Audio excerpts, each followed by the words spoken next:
pendek simpel, orang lebih bisa menerima. Allahu Akbar, Allahu Akbar,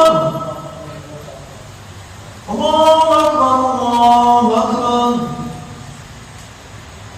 hayya 'alas shalah, hayya 'alas shalah.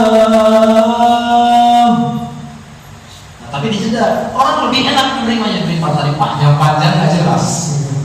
Kalau panjang yang perlu, kalau nggak seberapa ini jangan dipaksa. Pengen ngikutin suara siapa? Sekarang mendengar Syekh Rosid, ikuti Syekh Rosid, tapi tidak sesuai dengan lagunya, ini kan bahaya. Bukan bahaya, kasihan orang yang mendengarnya. Seperti itu ya. Jadi sesuaikan dengan suara sama nada yang kita punya, dan usahakan kira-kira ini bisa mengontrol mic jangan terlalu dekat gitu ini, karena nggak enak mendengarnya, kasihan orang mendengarnya gitu sempit. Nah, dikasih jarak supaya walaupun kuat dia tetap enak. Hayya 'alal falah.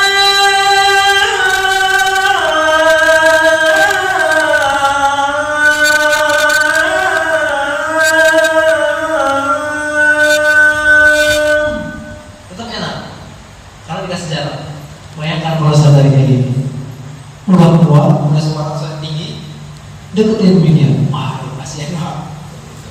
Insyaallah ya, Pak ya. Ada lagi? Mana dulu? Oke, mana dulu? Itu misalnya di rumah tetap boleh menjawab adzan itu.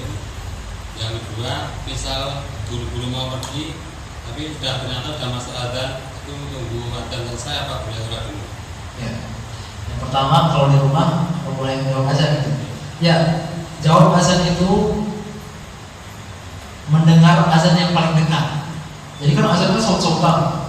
Oh, ini saya mau jawab yang mana ini gitu kan? Kecuali memang kita fokuskan. Saya ketinggalan nih sama yang di dekat rumah. Saya mendengar sana, saya menjawab di sana tidak apa-apa. Tapi memang sunahnya itu yang paling dekat. Yang kedua tadi apa? Misal mau bepergian, ternyata sudah masuk adzan, tapi itu boleh sholat dulu apa nunggu adzan selesai? Ya, kita mau bepergian, sudah waktunya azan, ya, sudah masuk waktu sholat, maksudnya waktu azan. Selesaikan azan dulu, nanti kita sholat. Gitu. Jadi jangan nanti kita langsung ambil dulu sholat, jangan dulu. Tapi selesai dulu azan, sudah semuanya selesai, kita baru sholat. Dan kalau mau bepergian bisa dijamak. Bisa dijamak tapi di masjid, sholatnya di masjid. Seperti itu. Gitu ya, Pak. Karena tentang sholat ada subuh dan akhir itu yang panjang itu asolat atau nyanaumnya, Pak? Ya. Ini pertanyaan ini sering banget saya dapat.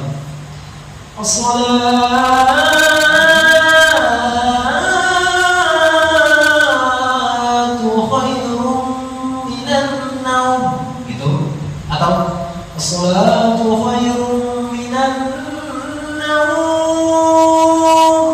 Gitu kan? Jawabannya dua-duanya boleh. Dua-duanya boleh. Mengacunya begini.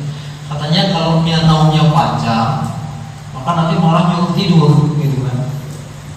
Ya, itu tidak. Tetap as-salatu khairun minan naum. Kecuali kita hayya 'alal falah. Naum. Nah, itu baru nyuruh tidur. Tapi ada as-salatu khairun minan naum.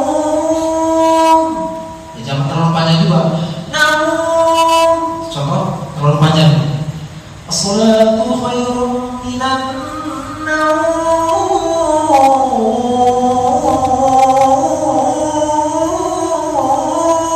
Itu enggak diperbolehkan juga seperti itu. Itu terlalu panjang. Kalau mau panjang seperti ini. As-salatu khairun minan naum. Nah, itu segitu. Jangan ini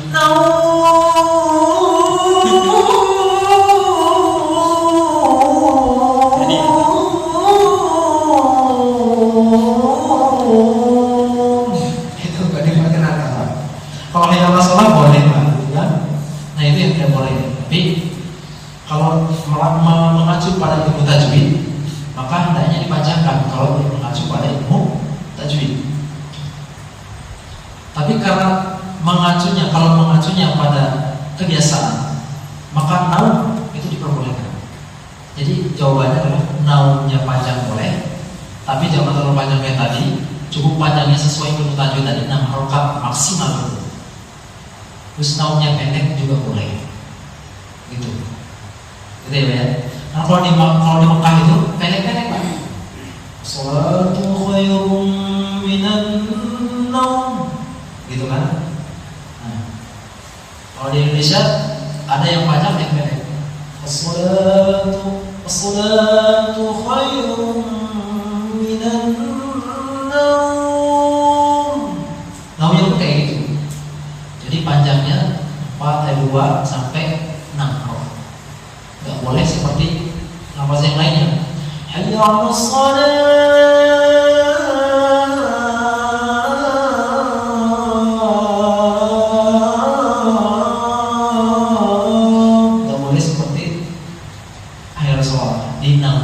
Begitu Pak ya? Ada lagi? Satu lagi. Ada pertanyaan lagi? Ya, berarti setiap nanti itu ada harokatnya, ada harokatnya. Setiap lafaz ada harokatnya. ada. Ya. Setiap adzan itu setiap lafaz lafal ada itu ada harokatnya. ya, setiap lafaz adzan itu ada harokatnya, ada tajwidnya, ada makhrajul hurufnya. Ya, kalau tajwid sesuaikan itu ada yang itu berbeda pendapat. Ada yang tidak membolehkan sama sekali. Apa yang azan panjang-panjang? Iya, saya juga tidak membolehkan kalau azan panjang-panjang. Panjang. Jadi maksudnya azan panjang-panjang dia nggak boleh. Tadi sebetulnya artinya kalau azan itu ada yang tidak membolehkan memang. Azannya panjang gitu.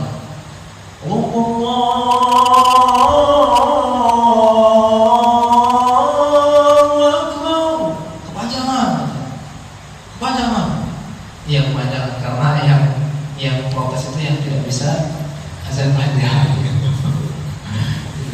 Nah, hendaknya azan tadi sesuaikan dengan kapasitas suara dan kemampuan kita.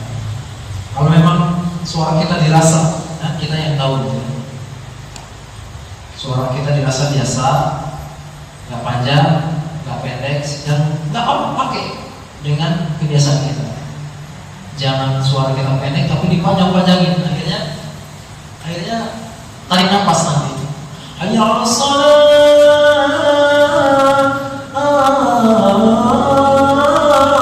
Nggak boleh seperti itu. Jadi kalau mau panjang ya diusahakan panjang sampai selesai. Kalau pendek sekalian.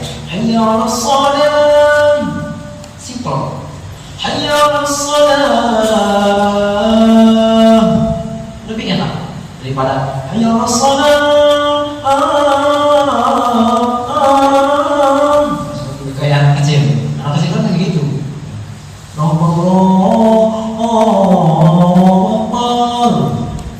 Asyhadu an la ilaha illallah. Enggak boleh ya. Jadi satu nafas ya? Satu nafas. Makanya latihan nafas. Diusahakan tarik nafas yang dalam azan.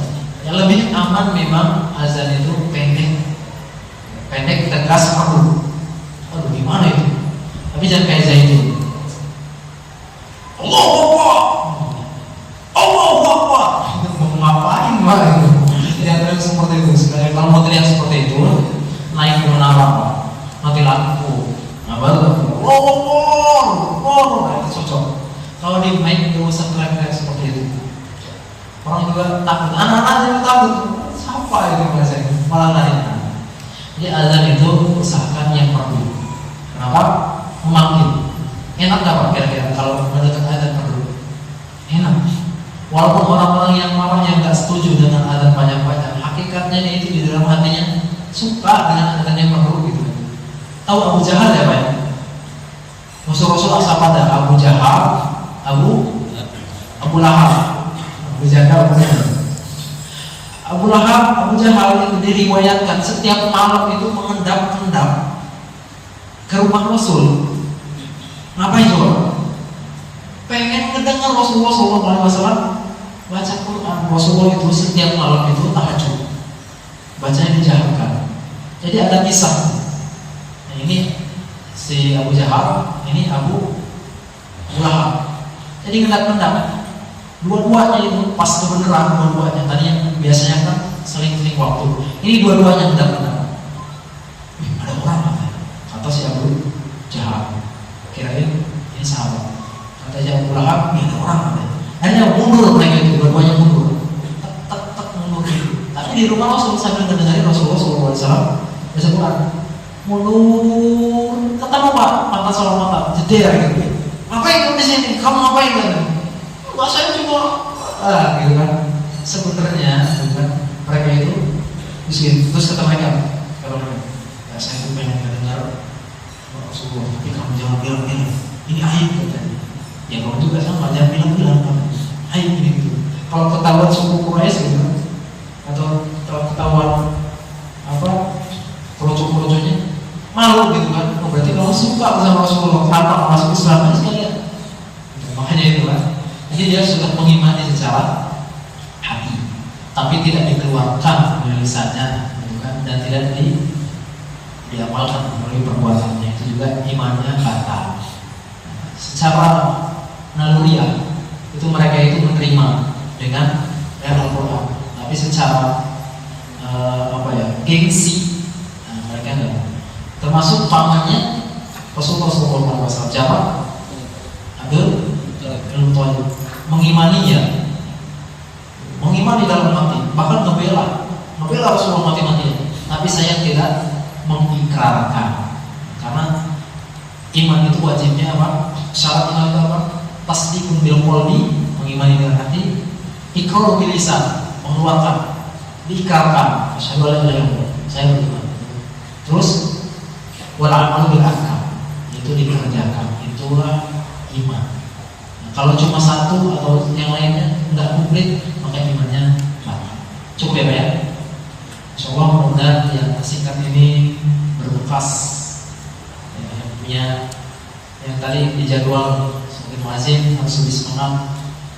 Yang punya anak laki-laki masih kecil dididik supaya muazin, insyaallah pahalanya nanti ngalir ke bapak orang tuanya.